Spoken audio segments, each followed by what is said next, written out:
Sure. I saw something that said live. We are live. Alrighty, welcome back to All Sides of Kennebec. I'm Sean Karen. And again, I'm Jeremy Lizotte. And tonight we have our other guest, Sean Fury. Hello.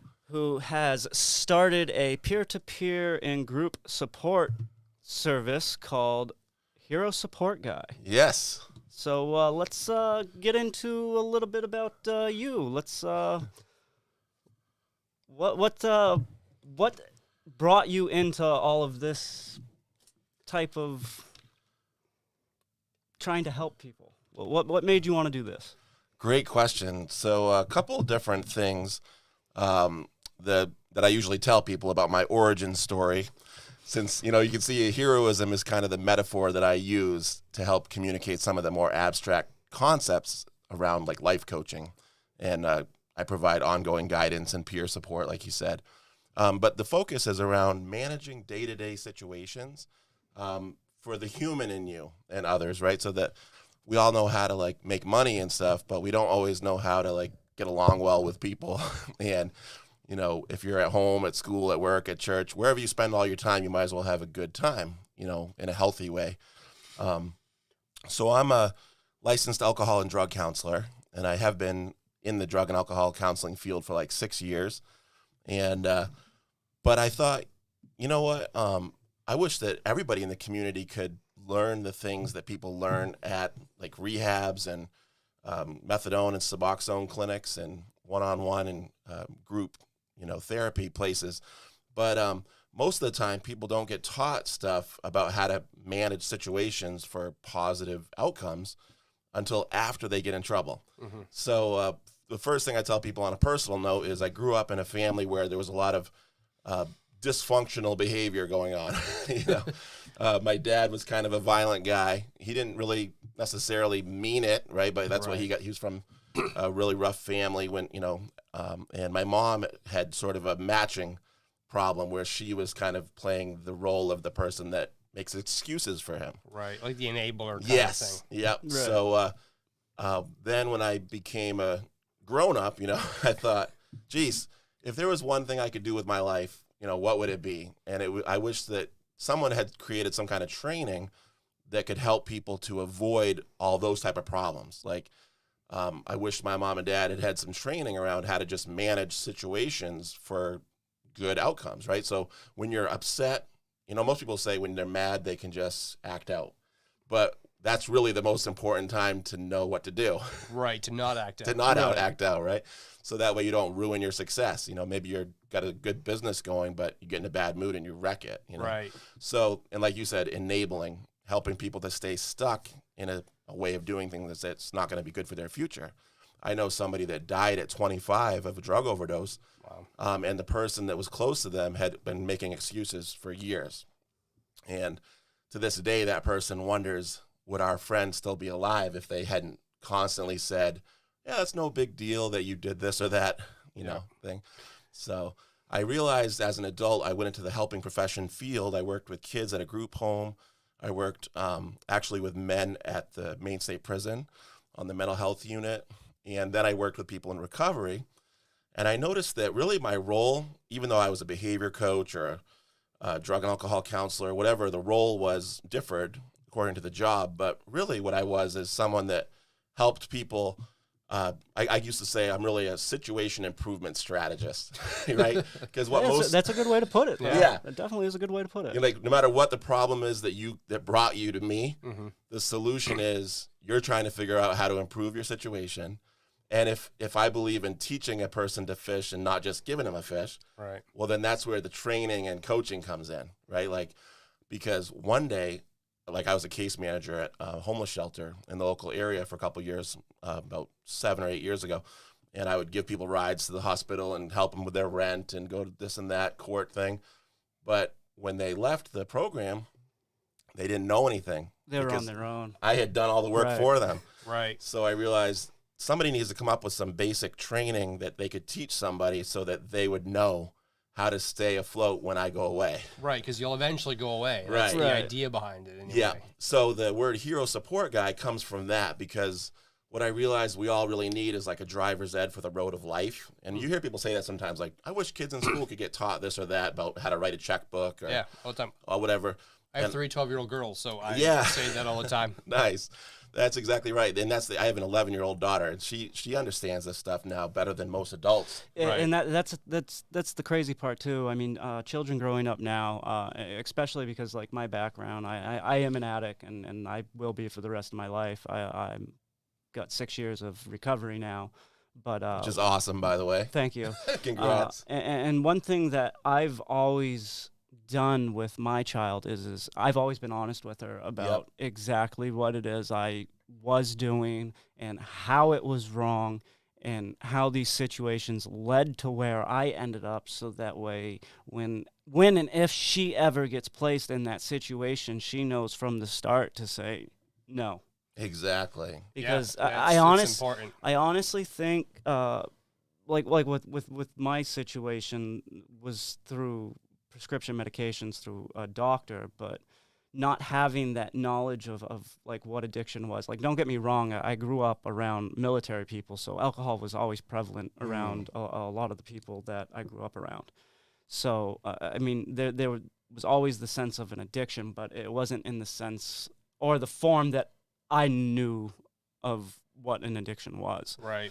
So being able to translate this and teach her, I think is going to give her a better footing in life. Yeah, doesn't it feel So- great to know you're doing that? Oh, absolutely. I feel awesome every time I teach my daughter anything about Yeah, this. and it's so weird because, ironically enough, both of us, because I'll be 8 years sober in November Awesome. from alcohol. So it's kind of Awesome. funny that we're here Yeah. doing this podcast and we both have addiction issues. Yeah, I'll get And, into that part in a minute. So it's just kind of funny because part of what I do is I try to, like, most of my kids' entire life I've been sober. So, she hasn't seen me, as she remembers anyway, drinking any alcohol. Yeah. So Right. everything that I try to instill in her is trying to make smart decisions based on now what I know as, living sober. That's awesome. And that's really super valuable. And it makes me feel like I've achieved my purpose in life because I really healed that part of myself through this process, of seeking out, I call it turning your pain into power or empowerment, right? Like there's a guy named Ken Wilber that's like a pop psychologist who's like a genius, I think, as well. But he says to try to transcend and include.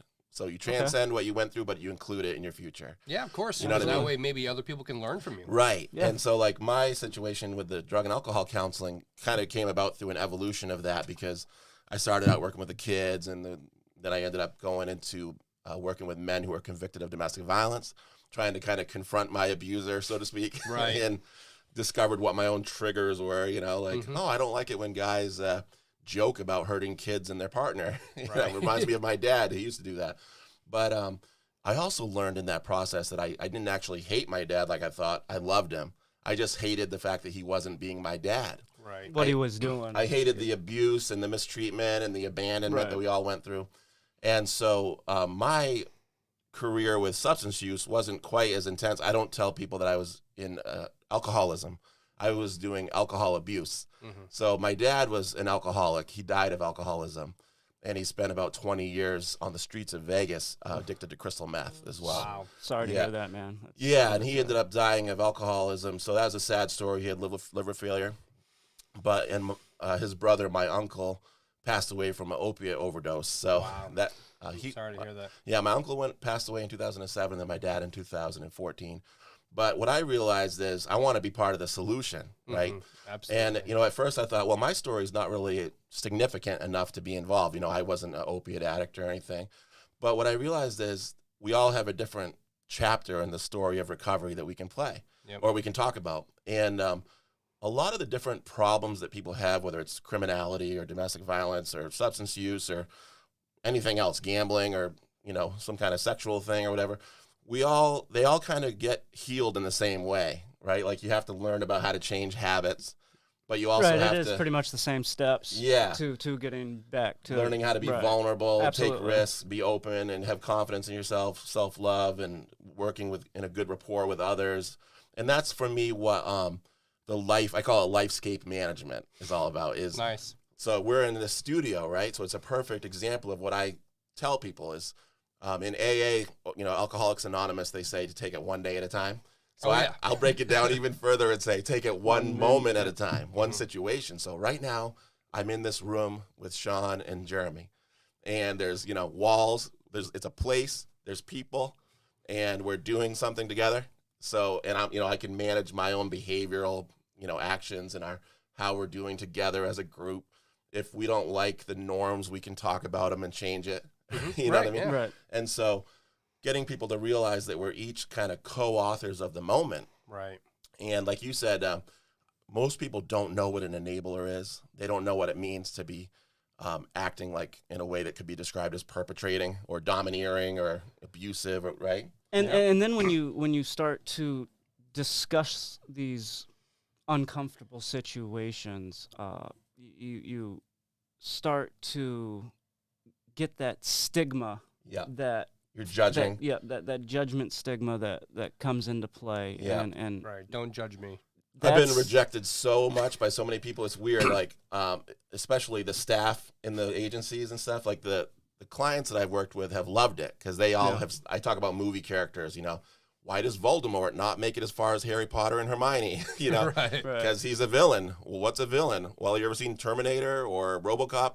They look around and they say, "Oh, let me kill that person." Right. A bad guy. They're a bad guy. They violate people's boundaries. And so I use that as an example. Like my dad was a good person who I love and I wish he was here and I'd give him a hug if he was. And I honestly don't have any ill feelings towards him. Mm-hmm. But if I was going to be honest and describe how he managed things, I would say villain. Yep. Yeah. Right? Which was really ironic because for a large part of my life, he was working at a church as a pastor. Oh, wow. Yeah. That is Well, ironic. and that's the thing too. A lot of people that He was not really sincere about it. Right. Yeah. a lot of people that it's the same idea of the carpenter who goes out and he's a great carpenter. He makes all his clients happy.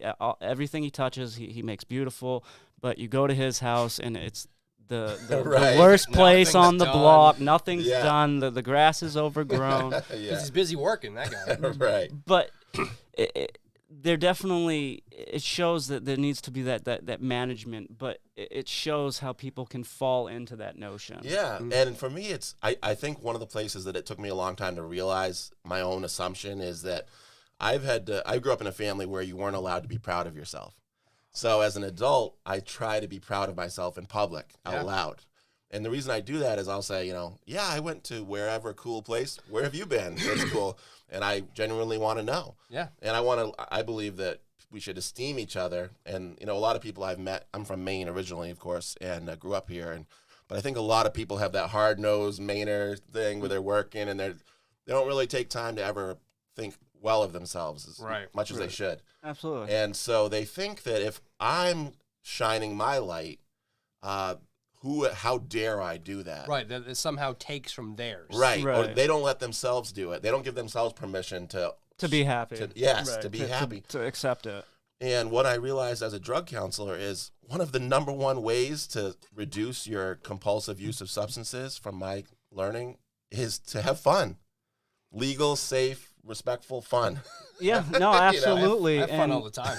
Yeah. And one thing, a great study to look into is Rat Park, and this. Yes. Yeah, and it has a lot of the notion that you're stating with going out and being able to immerse yourself into a situation to be able to forget about what it is you think you want to do. Right. And enjoy Because things. exactly, because you're keeping yourself busy. So I think one of the worst things that I had to go through personally when I dealt with alcoholism is when I stopped drinking, I had to relearn how to have fun. Yes. Yeah. So Absolutely. instead of being 16 drinks in and having fun at a club, I had to relearn how to do all of What that fun stuff was. without Right. the Yeah. anchor of alcohol. Exactly. And so I actually have a form that I use now I call it your awesome town agenda. And so I'll say, what are the things you enjoy doing? They give you energy naturally. They make you feel good. Like they're things that you could do all day without getting paid or without getting tired. And, you like watching Seinfeld reruns? Add that to your list. Right. You like playing Xbox Star Wars with your daughter? Add that to your list. You like painting? Add that to your list. And then you should be doing these things every day. Right. Because they release endorphins, right? Yep. And it was such a cool thing to find out. They're like, oh, illicit substances release endorphins. So doesn't laughter with your friends. Yeah. Absolutely. You know, It's a good replacement. Yeah, and it's retraining yourself to be able to get those endorphins without the chemical right. the chemical balance that you're looking for in whatever it is you're using. Yeah, because it has a cumulative effect. I've noticed. I call it a low dose euphoria. Like, right. Just you guys saying, "Hey, Sean, how you doing?" They say releases serotonin, which is is associated with benzos, from my understanding. So I can get that artificially, or I can get that naturally by acknowledging people and making that a norm that I do. You know, hey, good to see you. I used to notice that when people would come to see me for one-on-one counseling, I would feel great halfway through the day, and it was because I just kept on getting that positive attention. Yeah. Well, and I think too, also one key aspect that I found for myself while being in recovery is when you set up your structure, your support structure. Like, say I was to fall off the wagon tomorrow, like, what would my immediate response be? Like, what am I going to do? Like, as of right now, I know who I'm calling. You know what I mean? I go and use tonight. I know exactly who I'm calling, and I know exactly what the next 3 steps are going to be. Right. So when you have that list put in place, so if you are able to go through it, you're less likely to fall back into a full-blown relapse, right, and go back into using full-blown addiction again. Exactly. And I noticed another thing too is the more that you rely on this type of step, it also becomes a way to keep yourself sober. Right. Because like a lot of people ask me, like, why do you do podcasting? And it's really not that great of a job. It can be a headache. Right. but the reason I do it, I enjoy it. And this is one of my recovery tools to keep myself from going back to the way I was, the way I used to think. Yep. And that's why you always hear me say you got to be selfish in your recovery. Right.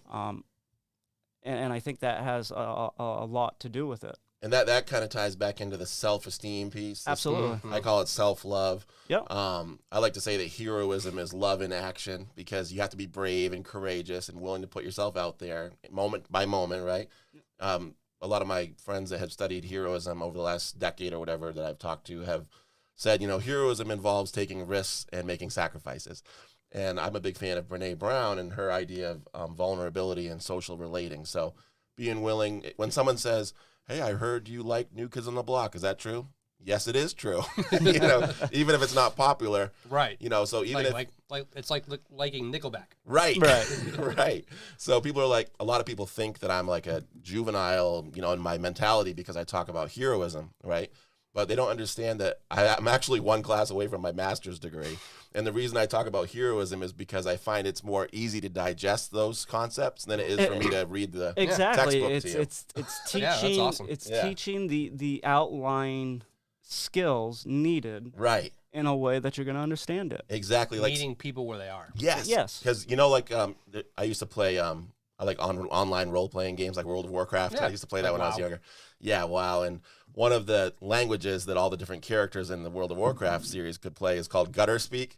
And so you might be a dwarf, and your friend might be an elf, and your other friend might be a human or a halfling or whatever, and you're all playing together and you don't speak the same language, but you can put the setting on gutter speak, which is a language that everyone knows. Oh, that's funny. And so I thought, we're all from different places, rich, poor, black, white, gay, straight, wherever, whatever. And some of us have gone to trade schools. Some of us went to other types of colleges. But we've all seen movies and read comic books. And we all watch TV, and we've all heard of Martin Luther King and Jesus Christ and John F. Kennedy and Mother Teresa. So I thought, okay, real life and pretend heroes, what do they all have in common? Well, it just turns out that the heroes that we know are actually great examples of what I'm trying to teach. Right. I call them guardians of the good life. Oh, nice. Right? So think about Martin Luther King Jr. What did he facilitate or restore for African Americans in the South during the Civil Rights Movement, right? That had been missing or taken away. Equality of value, right? Yep. Absolutely. So people weren't allowed to drink at the same water fountain or go to the same restaurant, but they were after him and everybody else that helped bring that about. So, and then I think of Jesus as a good example of someone that cultivates love. Yep. And, other characters in the movies, like even Robin Hood, he stole from the rich and gave to the poor, right? Yep. What people don't realize is that the people that he stole from had actually stolen from the poor first. So he got the money back. So he facilitated sufficiency, another human need, right? So when I get fired from my job or I don't have housing, I'm more likely to want to go use because my need is not met, right? It's in the big word would be psychosocial. It's a social experience that, like, you stealing all my money, that's a social thing, right? It affects me mentally. That's the psycho part. Or psyche. The Greek word psyche is for mind. But so I believe, like, Maslow talked about his needs and stuff, and I believe that we have other ones like hope. Katniss Everdeen was one in that movie, The Hunger Games, right? The people of District 13 were despairing. They watched her win in the Hunger Games. It restored hope to them. Yep. That's another psychosocial need. So do you notice how, if you look back at each of these heroes in real life and in the movies, Superman was safety, Wonder Woman, the first big Wonder Woman movie that came out a few years ago where she fights the god of war, Ares, what does she restore at the end? Peace. Right? There was like the god of war was making, and also there's some personal empowerment themes, or women's empowerment messages, which is cool as well. But my point is, any of us can intervene when we see those needs aren't getting met, and we can be just like them. You know what I'm saying? So I'll say, like, if you are experiencing that you're not feeling like you're equally valued, what can you do about it to get that need met? When you don't have housing, what can you do about it? When you need a job, what can you do about it? So it's personal empowerment focused on strategic planning about how to manage day-to-day situations for those positive life outcomes, like getting your human needs met. And the reason I say hero support guy is like Alfred for Batman. Right. So each of us is kind of playing that guardian of the good life role when we're taking personal ownership for creating good situations, right? Like you're doing right now with your podcast. And we do that with our daughters at home, and do that. You can do that at work, at school, at church, on the bus. And it's basically just like what Sean was saying, that being a little bit more conscious, right? I can go through life on autopilot, unaware that I'm inadvertently using my power of influence in a way that's enabling people to stay stuck in their alcoholism. Or I can conscientiously use that love approach and say, hey, you know what, guy? I noticed that when you get upset, you act out and then you go drink and maybe you hit somebody. But I think you're a great guy. I'm not trying to get you in trouble, but I just want you to know you can talk to me about whatever you're going through so that we can find a solution that is good for everyone. Because I don't want you to be left behind sitting on the side of the road in Vegas for 20 years. And I also don't want your kids to get hurt. You know what I mean? So GUY stands for Guide to the Ultimate You. And it doesn't have to be a guy. It could be anyone. But I look at myself as that Alfred character that's trying to support empowered problem solvers. So. Well, I also think another great thing that you're doing too is I'm not sure if this is something that you have set, like strategically planned every month or every week, but you invited me on to a webinar that you had done, and essentially you brought in people that are doing stuff to better themselves, right? And it was more of bringing how we empower ourselves to achieve these goals, right? And I thought that was definitely something that could be beneficial to others, to show them that there are other coping skill tools out there. Like I know I say I have my way of trying to get people into recovery, but my way of doing it might not work for everyone. Right. And having that diversity of option is definitely something that's needed. And I think that was something great that I got from your webinar. Cool. So thank you. Definitely. Is that something you're planning on doing? Honestly, I'd like to do it more like often? if I could do it every month, maybe every 6 weeks would be great. I call it Heroify Your Life, hero training webinars. It was definitely, I think it has potential. Yeah, I started it out as a seminar series. So, real quick background is about 10 years ago, when I was studying life management stuff, I was working with the guys in the male batterer program, batterer intervention in Augusta. And I was thinking about my program and how I didn't want to have to say anyone's an addict or an abuser or a bystander, or, you know what I mean? Right. So I thought, it's not just straight guys that need this help, right? And the program was for heterosexual relationships in the domestic violence field. I thought, this isn't just a guy problem. It's not just a woman problem. Women need to be empowered too. And I want to find a kind of a gender neutral way of talking about empowerment. That's another reason I picked heroism, is, whether you identify with Wonder Woman or Superman or somebody else. The point is, you have power. We were born with that. How can you use it to make your life better and not worse, right? In other words, we're like imagine if a little kid was born with like a weapon on their arm and they didn't know how to use it. Right. And that's how my dad was. He's this big guy living his life. He never got any training. He got mistreated when he was a kid. Now as an adult, he's acting out, doing all these poor strategies. No wonder everything fell apart for him. But I started working in that field, and I ran across some stuff about heroism. Another guy named Matt Langdon had been starting the world's first heroism conference. Oh, nice. Yeah, he's from Australia. And so I went into the conference for a couple of years, and he got to know him, and he invited me to speak at the third one. Okay. It was in 2015 in Michigan. Oh, that's awesome. Yeah, and then the next year I got invited to go to the world's first academic conference on heroism in Perth, Australia. Oh, wow, that must have been fun. It was wicked cool. And I stayed there for 10 days, and I got to meet some cool people. But it really was becoming this thing. And so eventually I decided I wanted to start my own. So I did my first one, I think, in 2018 in Waterville, and then I did one in Canada in 2018, 6 months later, and then we did another one in 2019. And once the pandemic hit, I thought, you know what, maybe we should do webinars. And so Sean came to my first webinar a couple weeks ago. That was the anniversary of the last one I had done 3 years ago. So okay, definitely. And also want to, how do people find this information that we're talking about? Yep. So right now, the website I'm using is Heroify. That's another word I made up, which describes, becoming a good manager and then using your power of influence constructively to create good situations. It's called Heroify, Heroify, Heroify.passion.io.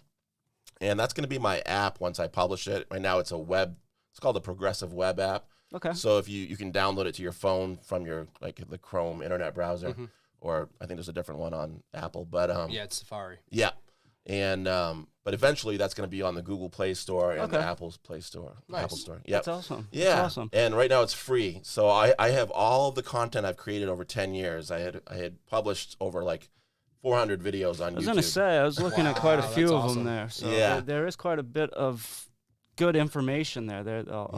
So I do think could be a lot of beneficial help to people out there. Right, and you don't have to just identify as in the substance use recovery or domestic violence recovery. It's meant to be for anyone that just wants to create environments where abuse and mistreatment doesn't happen. So you're less likely to feel like you need to go find an artificial source of happiness. Right. I look at it kind of like, if I could afford to buy fruits and vegetables, I would if I wanted to lose weight and be healthy. Yep. But if I couldn't afford it, I'd go buy an $11 bottle of supplements at Walmart, like vitamins. I see what you're saying. Right. So that's a good analogy. Yeah, definitely. So either we're going to get our endorphin release through this stuff, or we're going to get it from opiates or something. Yeah, or alcohol. So exactly. And also, you can be found on Facebook at Hero Support Guy. And if you use a little @ symbol, it's Partnered for Success. Okay. And I also know that your website link is on your Facebook too. Yes. So I know Kevin just asked about information to your webinar, so you can reach Sean on his Facebook site there. Cool. And also the Heroify webinar that Sean was at just a couple weeks ago is on my YouTube channel, which is Hero Support Guy. And it's about, what was it, about an hour and 40 minutes? Yeah. Yep. It was. Yep. It was about an hour and 40 minutes. I might do it a little shorter next time, but it seemed to be fairly decent. Yeah. So I thought it went well. It went well. And if you get any ideas for a theme, let me know, because I do a different theme. I got a couple ideas, so we'll sit down before the next one you do for nice. sure. And But yeah, let's get talking about a little bit about what is the outlook for this app that you want to achieve with this? Well, honestly, right now I have it set for free to use the all the content. What Right. it is, what happens is you go to the website and there's a bunch of little like course sections. It's set up kind of Yep. like a library almost, and you click on each of the screens. Like there's one called Info for Life, one called Needs for Life, one called Skills for Life, and inside of that is all the audio tracks from the YouTube videos that I've Okay. made over the last 10 years. That's awesome. So pretty much everything that I wish my mom and dad had known is in there. Everything that I've taught my daughter is in there, right? Yeah, no So doubt. yeah, so it's not specifically about parenting or, alcoholism or anything, but it's about, so like, for example, me and Jeremy were talking about being an enabler versus a perpetrator. You know what my non-judgy way of saying the solution is? To have a balanced caregiving style. Oh, So okay. no matter what you're doing, Mhm. try to give a crap about yourself and the other person in front of you. Sure. Of You know course. what I mean? That's That's Definitely a good how way to put simple it. it is. If you can do that, you will avoid being a perpetrator. You'll also not be an enabler. and do you offer any support services Yes. for people? Yeah, And so how ultimately- how would they find this Yep. information? And So right now, if you go to the heroify.passion.io website, you scroll all the way to the bottom. You can take a look around for free, even if you don't sign up. But if you would like to, you can see more of me in our weekly strategy and support sessions. I do a group strategy and support session where I check in with people. Specifically, I'll say, hey, how's it going this week? What's new with you? Where are you at in terms of whatever your dream was that you were working toward, or your goal? And what's your next step? And that way people stay focused on, like Sean was saying, having a creative project, whatever they're into, and moving towards that. I know one of the people I talked to in group, if they don't come to the group, their mind will tend to focus on like negative stuff Right. that they used to think about when they were getting in trouble. But if they come to the group, they're focused on their t-shirt business, that they, that's cool. yeah. And so it's that grounding. yes, it's kind of a grounding thing. And that's kind of what I think of myself as kind of an anchor point. I like to say I'm a stabilizing influence in that regard. Yeah. Well, and I know one thing in recovery too is finding someone that you can relate with that's going to give you the service that you need. Yes. One thing that I found is when I went to get a sponsor, I messed up and went and got a sponsor who was a friend. Yep. Right. That was my first mistake. It should have Yep. been someone I didn't know. Right. And that's See what what I, I'm saying? yes, that's the point for me of the hero support guy is it needs to be someone that isn't going to get upset with you when you start to do better than them. Right. And Right. it can't be a family member. That's Or- going to enable you. Yes, because the problem is like if you're really a lot of people don't realize how their family has played a role in them being a certain way. Right. We always focus on the guy that's using. Well, but- we know how to push our family members' buttons, and we Right. also know how to manipulate one another. right. A lot more than we would say a random stranger that we Right. may not see on a third daily party. that we may not see on a daily basis. But and sadly, sometimes somebody might get off substances and they've been hanging out with me and they start being more assertive and setting limits about things at home. Yep. And the next thing you know, they're not getting invited over anymore, right? Because the family thinks they're being a jerk. The family didn't get that training. Right. Right, And you know? that's where I come in and talk about being selfish about your recovery. And this is where I try to stress to people who don't really understand the concept of what that means. Right. It doesn't necessarily mean that the individual is pushing you out of their life. It's just that they know that if they allow themselves to become comfortable around you, they may fall back into whatever it is what they may have been doing that was Exactly. not in their best interest. You have to stay conscientious and avoid Absolutely. complacency. That's the biggest thing I found Yeah. in my recovery is complacency is what gets me in trouble. Yeah, So- because we all get taught a script when we're kids about how to act. Like here's how you act at Thanksgiving dinner around your family. Right. But when you're suddenly in recovery, you're having that mindset of recovering yourself and others in your situation. I call it recovering yourself in your situation. You're going to go in there conscious, and suddenly you're going to go, oh my God, my mom's an enabler. Well, I didn't know it. My stepdad is I just figured it out after a year of hanging out with him. He's kind of like a cowboy. He loves John Wayne movies. And so he thinks of things in terms of a cowboy, like, don't lie to me. Like, the honor culture, like, go get a job. I don't want to see you with a ponytail or whatever. And so I had to figure out that, it's not judging. It's that balance. It's understanding. I want to know what your management style is in your day-to-day life so I can know how to work with you. Yeah, absolutely. Right? Absolutely. And so if I have a brother and 2 sisters, and if one of them has a bad day and starts acting like I call it a minion, right? Remember Peter Pettigrew from Harry Potter? He cut his own hand off in order to please Voldemort, right? Like to avoid getting punished. Yep. So one of my siblings is heroic now for the most part, which just for me means being a mature adult. They're like an adult and they're acting like an adult, having fun in a safe way, and they can set limits when they need to, right? Like you would to protect your kids. That's what it's about. For me, being a hero, whatever that is, guardian of a good life, just includes taking initiative, right? So you don't have to wait for me to give you permission to pursue your dream. You do it on your own. Exactly. Take initiative. You follow through, right? So many people try to quit smoking. They can't do it, though, because, there's all these obstacles. So the follow through on quitting smoking is a hard one. That's for sure. I can say I struggle with that myself. And so that's where all the skills at Heroify come in, right? Absolutely. It helps you to cultivate agency, which means that ability to start and complete a task. We don't get taught that growing up a lot of times. Like, one of those skills is grit. Angela Duckworth came up with that, where it's like a high level of consistent effort. How long can you sustain that before you break or give up? Say, I know where I'm at with cigarettes. I haven't fully committed to it. Yeah, so. You're allowed to have one vice. I'm just kidding.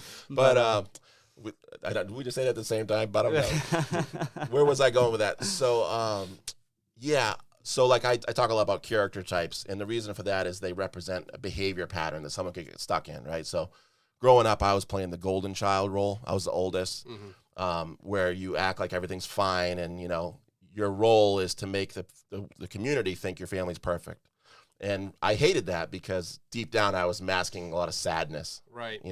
So now when I got older, I was like, it's okay for me to have a belly once in a while. It's okay for me to let my hair grow or whatever, I don't have to act like I'm a politician. Right. And I can just be my real self. And that was very liberating. So going back to your earlier point, though, ultimately I'd like to do this as a business, right? Ongoing peer support and coaching. I struggled with calling myself a life coach because I don't see myself like just as a run-of-the-mill life coach because I have 14 years experience and all these different jobs. And I think that's what's gonna set you apart in being successful, because I do think what you're doing is something that is needed, and and for a third party that could be affordable. Right. You know what I mean? Yeah. So that's what I was gonna add. Yeah, that's one thing I saw. Yeah. So I do the weekly 1 hour group peer support is $10 a month. Yeah. I wanted that to be kind of like the local gym that we have. Right. It's like $10 a month. Come and use all of our stuff. Yeah. Try out the skills and the knowledge and the habits, and come to the community for $10. But I also do one-on-one for $20 an hour, where I do let's see how your situation is already set up for life success. Because when I was working as a drug counselor, I noticed there was a dozen or so areas where people would say, this happened and then I used, right? And that's what I said earlier. Hope is one of those things. Yep. You stop having hope, you start using usually. Oh, absolutely. You lose your housing and your car and stuff, you start using. You're more likely to. Yeah, absolutely. So you're losing your self-worth at that point. Right. So like I mentioned to my dad, he didn't take emotional self-care. So that's one, So I'll ask people do you have housing, transportation, access to transportation? Do you have enough food or whatever? You know what I mean?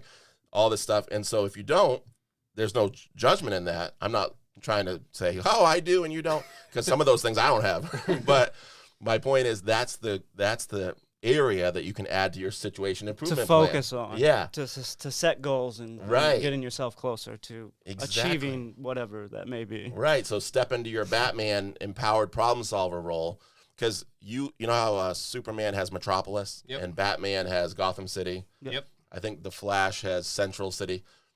Each of us has our situation or our day-to-day life situation. So that's our responsibility. A lot of people don't want to admit that it's their responsibility. Well, that took me a long time. Yeah. Being able to admit to myself. They have to take action. Right. And let go of the shame or guilt or fear and be courageous. Absolutely. but you have to take action. So that's what I help them with, is an action plan. I call it a situation improvement plan. And then that gives them something to do this month, right? Like I create one for myself, and then I put it on my little goal tracker app that I have also downloaded on my phone. And so whenever I have a day off, I just look at my little goal tracker and go, oh, I needed to get some copy paper from Staples, you know? Well, and that's what it's about, too. I noticed when I talk to people about setting goals, they typically go to thinking that they have to set, like, I want to go to Bermuda. Right. In 3 years. You see, it doesn't necessarily have to be this huge goal. Make Right. it something that's achievable, like going to the movies at the end of the week. I made Exactly. that, doing, or I made my bed, or Yeah, something that's yeah. incremental. That's literally what I would want people to put on there. Yeah. Absolutely. And that's something that I try to stress with people when talking about making goals for yourself, because when I came into recovery, that was my mindset, is making these huge goals, and then they become unachievable, and you end up setting yourself up for failure. You get demoralized, Exactly. which I think happens a lot when people hear me saying something and I sound really happy about it and proud of it. They're like, Right. oh, this guy isn't relatable. But that's why I emphasize the thing with my dad and stuff. I'm like, I've been rejected. I've been abandoned. I've been beaten up. I know what it's like. You know what I Right. mean? Yeah. It sucks. Well, I'm still here. Yeah. That's what it is, and that brings me back to the point I made earlier, is having that diversity of being able to find somebody that works for you. Like I said, that was one of the hardest struggles I found when I first got into recovery, was finding somebody that I could relate with, that wasn't going to allow me to push them over and pull Yeah. the wool over their eyes. Right. Somebody that could sit me down and say, look, you're messing up. Hold you accountable. Yeah, Right. pull your together and do what you're supposed to. And hopefully inspire you to realize that that's a good thing. Yeah. Right. Like yeah, that, no, you're right. I tell people that all that taking ownership and being accountable to standards means is that you understand that you have the power to influence things, and you know that when you did something bad, you did that, and so you have the power to do the other thing too. Well, I think You know, I like- think when I was using too, placing blame elsewhere was a big thing I used Yep. to do. Yep. Nothing was ever my fault. So taking responsibility for myself was a huge thing. Yes. But like I said, once you start doing it and you do connect with somebody that can help, it gets easier. Yep. It does get easier. Absolutely. But like I said, you also have to always have that failure plan in place in case something happens. I can't stress that enough. I actually used to call that assertive problem solving is what I was missing in my 20s, because I was out partying and drinking and Right. doing whatever, treating people poorly and stuff. And I lost everything. Like when one day my car burned down and my roommate Ooh. kicked me out for not paying rent. My girlfriend and I had a fight. I ended up moving back to Maine, actually, from Ohio, where I was going to school. But I sat at the Bath Public Library while I was sleeping on my buddy's couch in Bath, starting over. I had to cut my long hair and go get a job at Burger King and stuff. And I was like, I'm an Air Force veteran. I got my college degree, and now I'm working at Burger King. What's wrong with this picture? Right. And because I thought I was supposed to be doing something else. But I realized, I wrote in my notebook, I said, it feels like the devil was out to get me. And then I thought, what if it wasn't the devil? What would it have been? Right. Like maybe it is, maybe the devil's real and there is a cosmic battle between good and evil. But setting that aside for a second, what else could have been the reason why your life sucks? And I thought, oh, maybe it's because when my girlfriend wanted to talk to me about her problems, I avoided her. Right. And when my car needed maintenance, I didn't bring it in for maintenance. And my roommate needed money for rent, I didn't pay him. Right. And so I had an avoidant problem-solving style, right? So that's where this whole thing comes from, is I'll say now, if your life, I call it turning your hellscape into a swellscape. So if you don't like your life and it sucks, instead of numbing out, stop and take a look around and say, maybe there is something I can do about this. Right. Because maybe I do have the power to influence things. And, they always say, well, you can't control people, Sean. It's that incremental change. I know. I'm like, I know you can't control people, but you can influence people. Yep. Otherwise, why do we send kids to school to learn stuff? Why do police give people speeding tickets? To influence them to not Right. speed, right? You can also control your reaction to someone. Exactly. Like they say, that's where your power lies in your response. Yeah. So by going to heroify.passion.io, you learn how to boost your power or your response ability. So I like to say, once you're willing to take responsibility, ownership, The question now is, do you have responsibility? Right. And the more you know, the more responsibility you can have, right? Like, like I said about the balanced caregiving style, just practicing that one skill would save pretty much everybody from all kinds of problems. Yeah, You know what I absolutely. mean? Like, and of course, other ones you see in some of the other curriculums as well, like how to be assertive, how to set limits, self-care, stress management, limit setting, stuff like that. But it's really cool. But yeah, I mean, I think this is definitely a step in the right direction, because a lot of times it does seem like when you do try to get, or you do get help, when you reach the point of whatever program you're in, that's it. Right. And then it's always, what's that next step? Mm. And that's where a lot of failure falls, is not having that avenue to take. Yep. So this kind of fills that need a little bit too. The ongoing coaching and support, Yep. I call it ongoing guidance and support. Yeah. Because somebody could come to the weekly thing and not say anything. You know what I mean? But like, I don't always go to the gym, but I still pay the $10 a month. Yep. Right. So that it's there when I want to go. Yeah, and that's, like I said, it's not every day that you may have these thoughts. And also, it's, you don't have to have a problem to go. That's another thing that we think of. Like, people tell me, they're like, Sean, I don't know what you want me to say. I don't have any problems. I'm like, huh? Who said you had to have problems to talk to me? Right. Well, plus, I also think you don't have to talk. You can just listen. Right. Because you can gain a lot of insight just from listening to people. Yes. Yeah. And also, things are going well. So that's a time to jump off that. And what could you do now? You know, what do you want to do now that things are going well? That's the whole point for me, is the empowerment zone. Once you create that empowerment zone, you can start doing stuff like your podcast. Yeah. You know what Being I mean? able to step out of your comfortable boundaries and experiment in something new. Yeah, they call it, in the positive psychology, they call it broaden and build. Yep. Like, normally we're all focused on the negative threats in our environment, right? Mm-hmm. So we kind of stay in like a defensive mode. We focus on it. Yeah, but if we can ever relax long enough and we're not in a threatening, hostile environment, right? That's what the thing with my dad, I mentioned, like, most of the time people that kind of act villainous, it's because they're in a combat situation, not like a military. Mm-hmm. You know, most military people are heroic.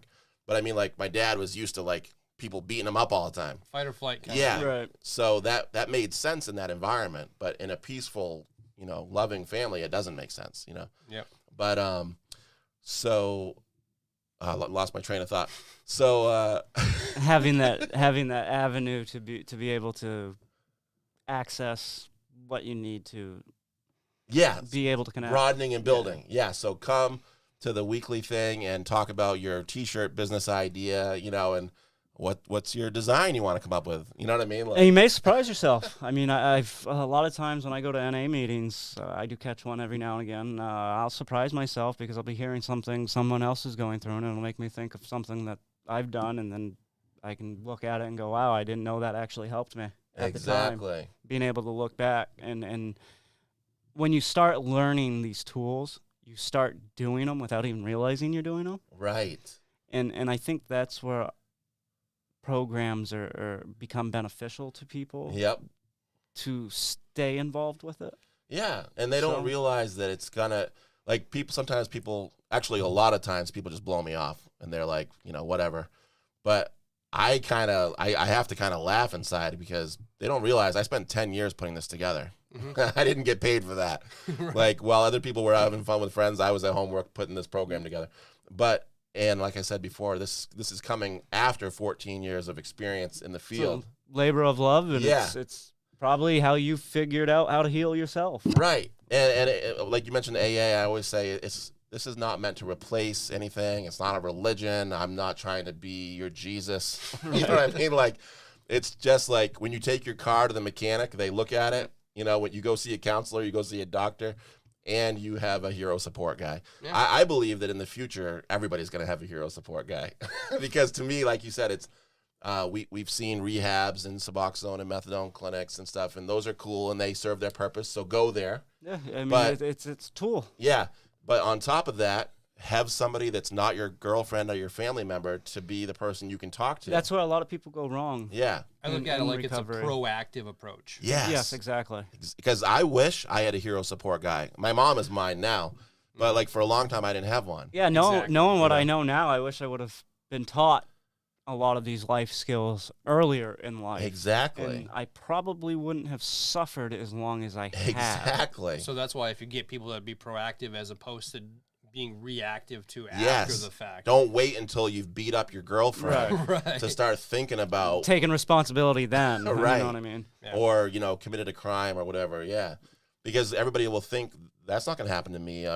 But I can just look at him and talk to him for 5 minutes. And I'm like, if you treated me like that, how are you going to, I'm in Walmart one day around Christmas and I see this dude start screaming at his, 8-year-old daughter or something.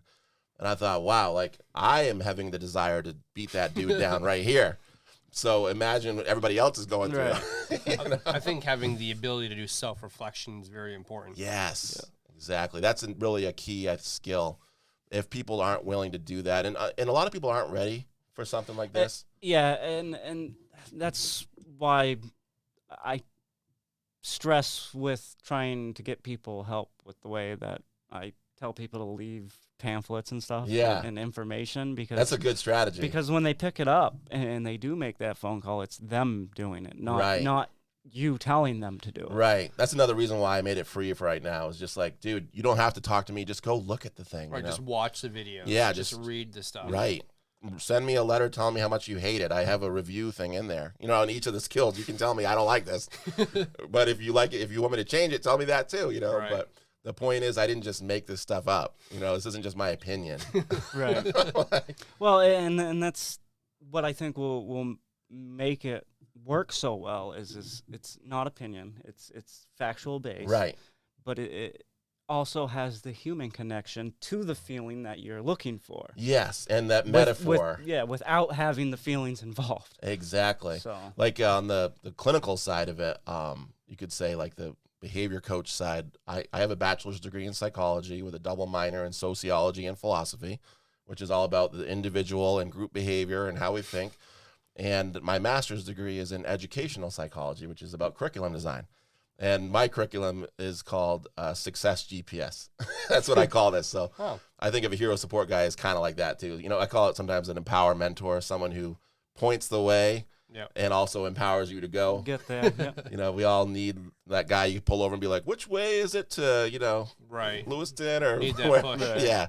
And they can say that way. But yeah, I mean, I think it's definitely you're moving in the right direction. I think to make what you're doing become a complete reality. Thank you. I know that it's launched, it's off the ground, you're running with it. Yeah. But I'm not making any money yet. That's the only thing. I do think within the next couple of years, I think if you stick at it the way you are, Nice. I think you'll be successful, man. Thank I you. really do. I believe so because, I don't go to church specifically, but I believe this was God's plan for my life.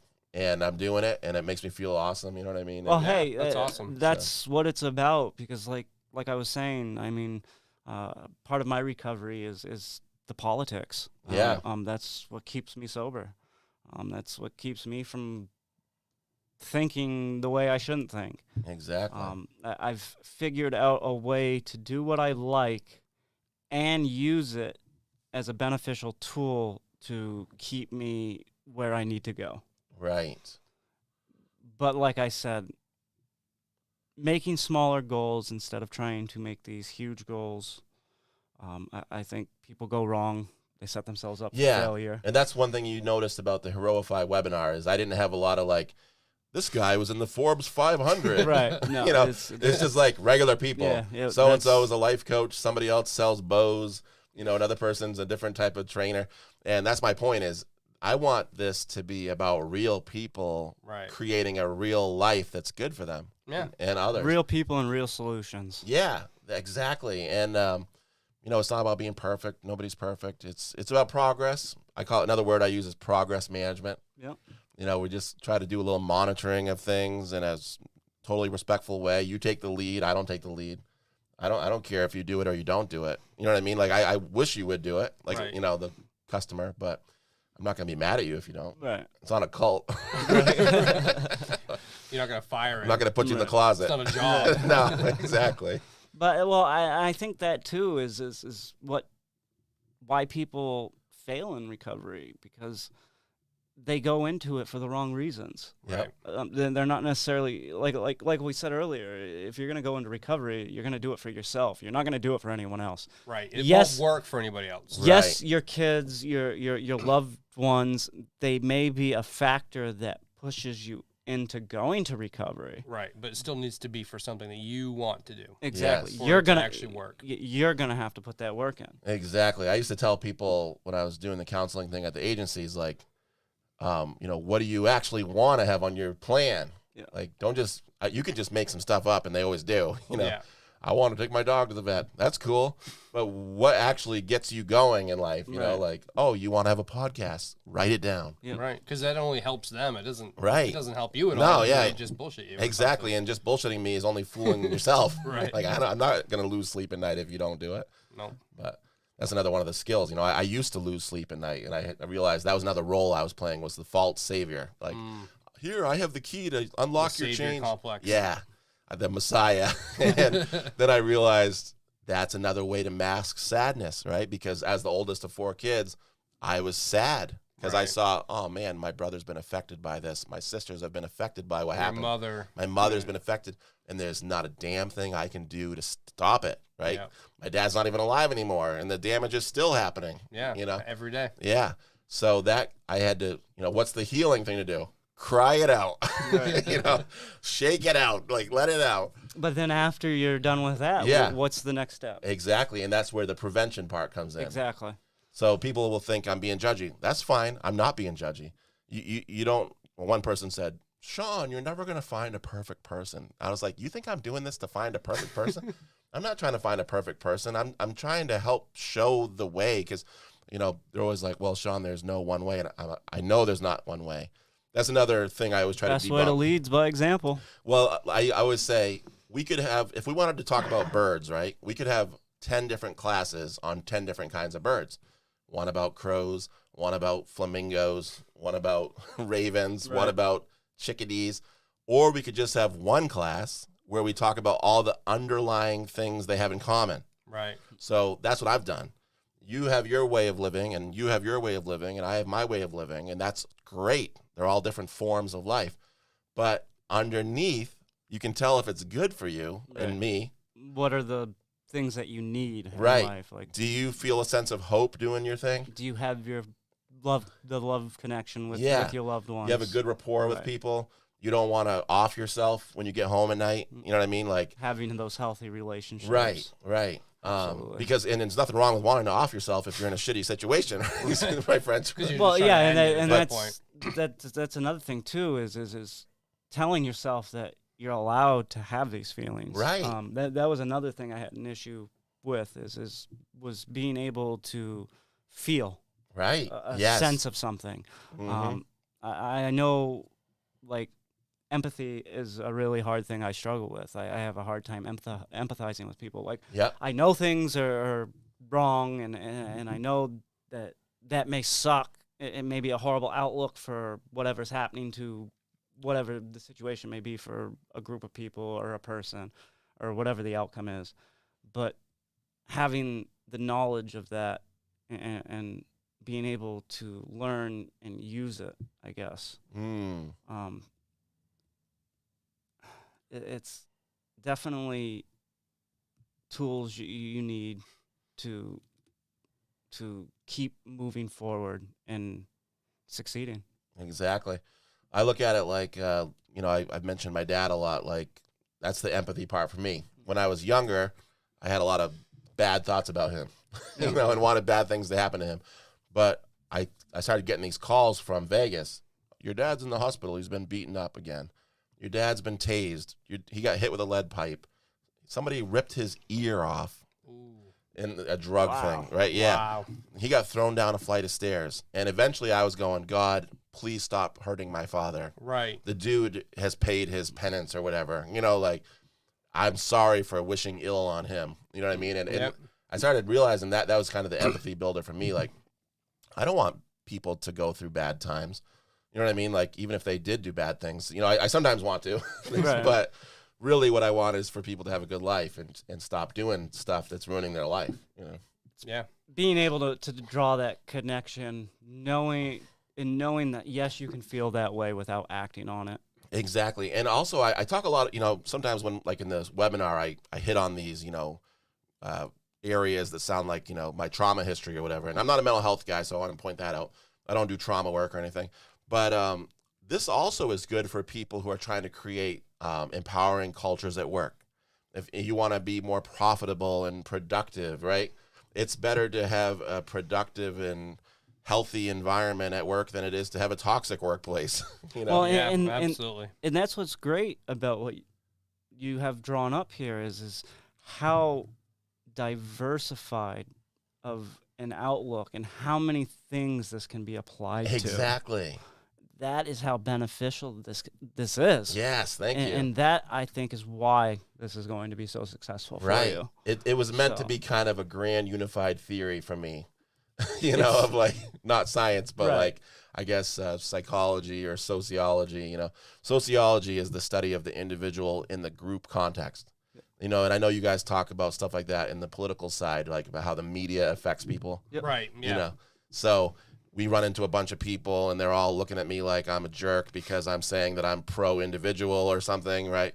But they don't realize that they think they're pro-individual because they got some cool hair color going on and something, whatever, but they're actually acting very like a conformist. Right. Right. Like the collective. Yeah, and they're doing groupthink. Like, Yeah. interesting that, you know, you and your friend have that same view that my stepdad has, and it's also from the news channel. You know? Right. And it seems like, is that really your thought, or are you just parroting that? Because, Right. so I try not to get into, you know, different sides of politics or religion or anything as my hero support guy, neutral self, right? But one thing I do tell people is that if you're going to be able to use your power of influence, you have to maintain your own self-directedness, your own autonomy in free thinking. Mm-hmm. So you can't be outsourcing your thinking to other people and letting the news tell you what to believe. Right. You know what I mean? So- Absolutely. And I think that's why a lot of the culture is the way it is. And I mean, we look at it with a lot of the music and Yep. stuff we watch on TV. I mean, I can remember, like, one thing that, I'm a little corny like this, but I like old horror movies. Okay, yeah. And yeah, they may be really horribly put together, but it leaves what is happening. Like, say there's a murder scene. Like, they don't show the actual physical murder. They show the guy with the knife, and then the screen cut, and then there's blood on the wall. Right, right. It leaves that Right. It leaves you to be able to imagine what's happening. So, yeah. They've taken that away nowadays. They don't So- want you doing any imagining anymore. But Imagination's bad Yeah. these days. I think that plays a big factor in why we think the way we do. I know myself. I was pre-programmed. I mean, I Yes. thought drug use was normal. I mean, Right. it was in everything I listened to. Mm-hmm. That's what this is kind of about, is unlearning that. Right, and learning a healthy way. Yeah, of- writing a new script Yeah. that you want to have. Exactly. Because it'll still become second nature, like Jeremy said, you know, and that's like a script that you learn, you know. We all, as a kid, like, so one of the things that this is based on for me is alcoholic family systems theory. Yep. And in my family, that was my dad, and my mom was the enabler, you know, codependent. I was the golden boy, acting perfect, parentified youth. And then there was my younger sister, and the second oldest was the mascot, who was going around acting all happy all the time, even though she wasn't. Yeah. And then the middle kid, my brother, was the scapegoat. They got the crap kicked out of him the most, right?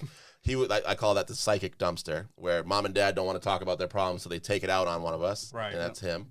And so, you know, growing up, it was like the opposite of the golden boy, where I needed to learn how to be okay with like a negative reputation. Yep. He needed to learn how to be okay with a positive reputation. Like, Yeah. because you'll see people like this in the recovery field where they're like, yeah, I have 3 or 4 siblings and they're all doctors and lawyers. And I'm like, and what's your job? Oh, I'm a criminal. And I'm like, you're a criminal? You don't seem like a criminal. Right. But you're just acting, you know, that's this.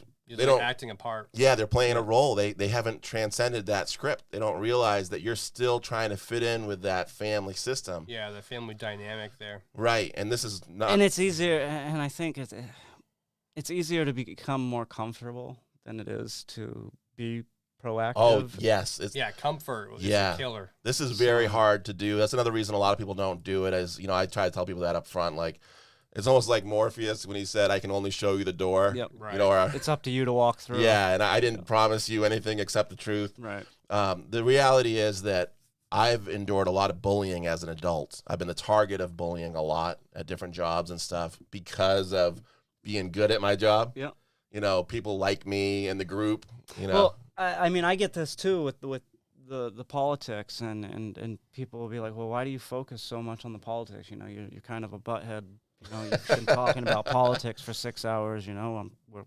Let's move on. And what I have to explain to them is I'm not necessarily doing this because I'm trying to be mean or whatever. I'm doing it because it's a coping mechanism. right. So trying to explain that and like Same thing with me in a way yeah. too. Yeah, because being what I call being an empowered problem solver or a guardian of the good life. This is actually one of the things I think people need to realize before they do something like this. Like at those webinars, I was talking to somebody from the webinar about this, that the people that don't like my stuff, it's almost because they think I'm criticizing their current identity. Mm-hmm. Like you're saying that I'm bad.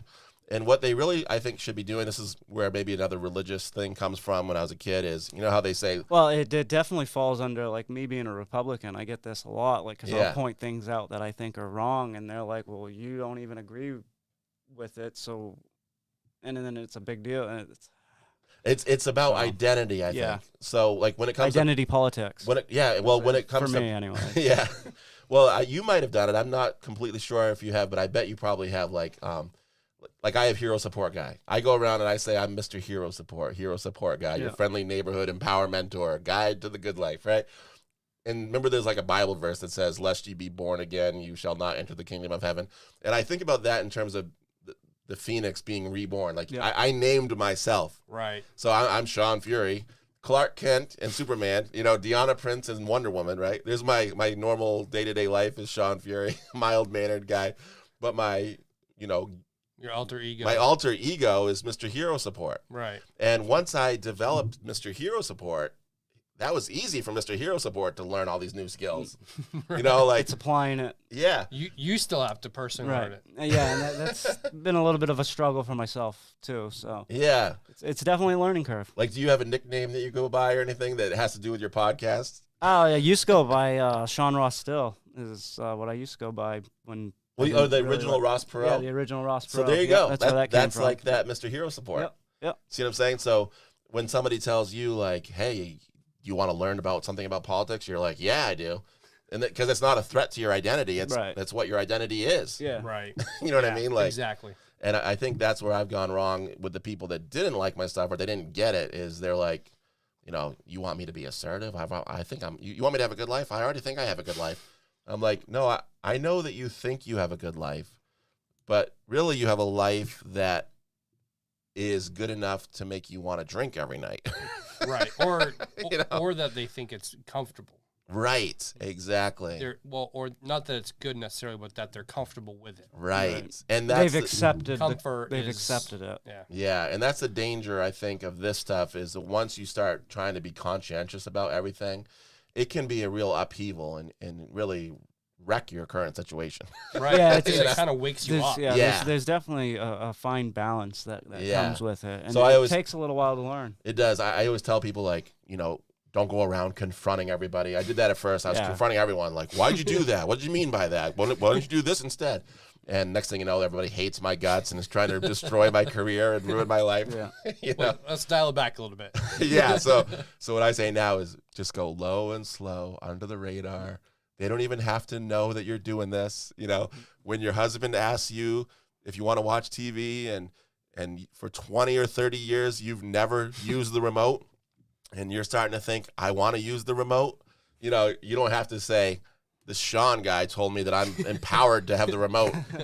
You can just I say, think it's mad at you. yeah, just say, hey, can I get the remote? And he's going Right. to go, you want the remote? Okay. You know, Right. nobody has to get beaten up over it. Right. Like, you can do it in a way that's like, first go to the McDonald's and say no when they ask if you want to supersize your meal. Right. Or you want to donate to this kid's charity? Well, you've already donated 3 times this week. You know, just say no. Yep. And once you're good at saying no in that situation, then you can Apply say it no. elsewhere. Yeah. You know? Yeah. So, Baby steps. because I don't want you to lose all your friends and get kicked out. It is. It's And just then like, yeah, and that's where the experience from finding somebody that you can connect with right. helps. Because every little bit is yeah, a win. yeah, Like, you make absolutely. your bed, go to work today, try to Yep. get there on time. If you know they want you there 15 minutes early, get there 15 minutes early. Yeah.